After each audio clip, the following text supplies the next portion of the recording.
नमस्कार, आप देख रहे हैं दुनिया टुडे और मैं हूं आपके साथ नेहा। लखनऊ के कोचिंग सेंटर में आग लगने से 15 लोगों की मौत हो गई, कई लोग जख्मी हुए। कोचिंग सेंटर की इस आग ने कई सवाल खड़े कर दिए हैं। एक्शन हुआ है, लेकिन वो एक्शन भी सवालों के घेरे में है और योगी सरकार से सवाल पूछे जा रहे हैं।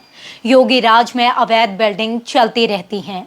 जब उसमें बड़ी तादाद में लोग मारे जाते हैं तब ध्यान आता है कि अरे बिल्डिंग तो अवैध थी। अब उस बिल्डिंग मालिकों के खिलाफ, आरोपियों के खिलाफ, अफसरों के खिलाफ कार्रवाई हो रही है। लेकिन क्या ये कार्रवाई उन 15 लोगों की जान वापस ला सकती है? आखिर कब तक ऐसे लोगों की जिंदगियों से खेला जाएगा? और सबसे बड़ी बात, ये कांड सीएम योगी की नाक के नीचे राजधानी लखनऊ में होता है। तो सवाल योगी सरकार पर उठते हैं कि पूरे प्रदेश में क्या कुछ हो रहा होगा। योगी आदित्यनाथ को बतौर मुख्यमंत्री शायद और जिम्मेदार बनना होगा। हर जगह बुलडोजर घुमा देने से काम नहीं चलता। ये देखना पड़ेगा कि सिस्टम में जो खामियां हैं वो बढ़ती तो नहीं जा रही। वो अफसर जिन्हें जिम्मेदार माना गया है, क्या उनके घर पर अब तक बुलडोजर चला है? अगर नहीं तो फिर ये इंसाफ के दो पैमाने हुए। जहां हम कुछ मामलों में फौरन बुलडोजर का एक्शन देखते हैं, वहीं ऐसे मामलों में सस्पेंशन हो जाता है, ट्रांसफर हो जाता है, अरेस्टिंग हो जाती है और फिर जमानत।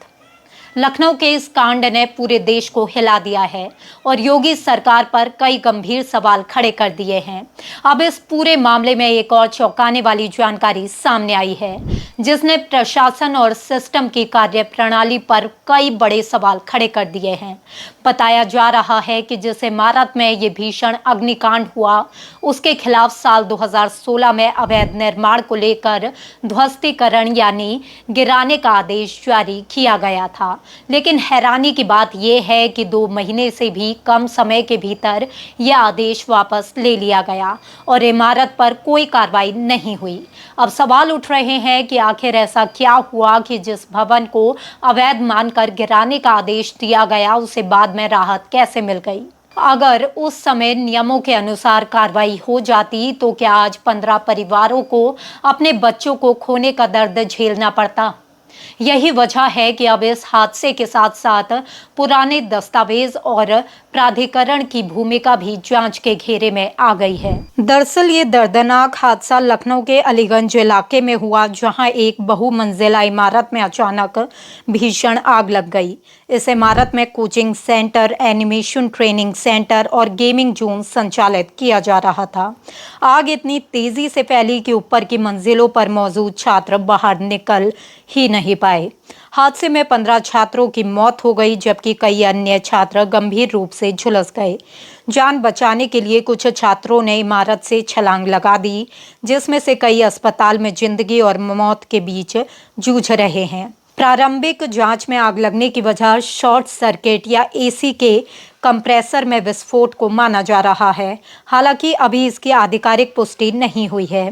इसी कारण अब पूरे मामले की गहराई से जांच की जा रही है। घटना के बाद मुख्यमंत्री योगी आदित्यनाथ ने देर रात उच्च स्तरीय बैठक बुलाई और पूरे मामले की जांच के लिए एसआईटी यानी विशेष जांच दल के गठन के आदेश दिए।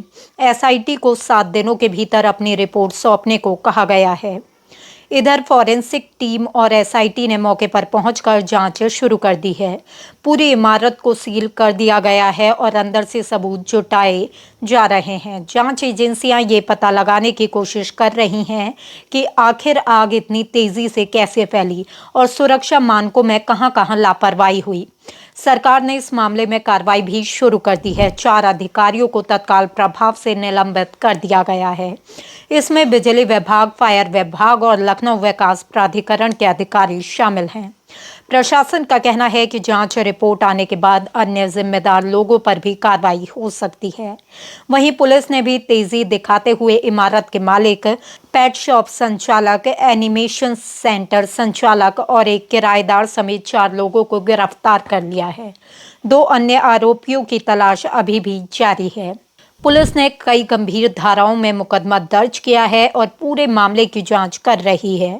सबसे बड़ा सवाल यही है कि अगर इमारत में सुरक्षा के पर्याप्त इंतजाम नहीं थे, अगर फायर सेफ्टी के नियमों का पालन नहीं किया गया था, अगर इमारत में इस्तेमाल में अनियमितता थी, तो फिर संबंधित विभाग इतने दिनों तक क्या कर रहे थे? हर बड़े हादसे के बाद कार्रवाई होती है और अधिकारी निलंबित होते हैं। जांच बैठती है, गिरफ्तारियां होती हैं, लेकिन जब तक व्यवस्था की कमियां दूर नहीं होंगी, तब तक ऐसे हादसे दोबारा होने का खतरा बना रहेगा। फिलहाल पूरे प्रदेश की नजर एसआईटी जांच पर टिकी हुई है। लोगों को उम्मीद है कि इस बार सिर्फ कार्रवाई का दिखावा नहीं होगा, बल्कि ये भी पता लगाया जाएगा कि आखिर उन लापरवाहियों के लिए जिम्मेदार कौन था, जिनकी वजह से 15 परिवारों के घरों के चिराग हमेशा के लिए बुझ गए। अब देखना होगा कि जांच रिपोर्ट में क्या सामने आता है और क्या इस दर्दनाक हादसे के जिम्मेदार लोगों को वास्तव में सख्त सजा मिल पाती है, या फिर ये मामला भी समय के साथ बाकी हादसों की तरह फाइलों में दबकर रह जाएगा।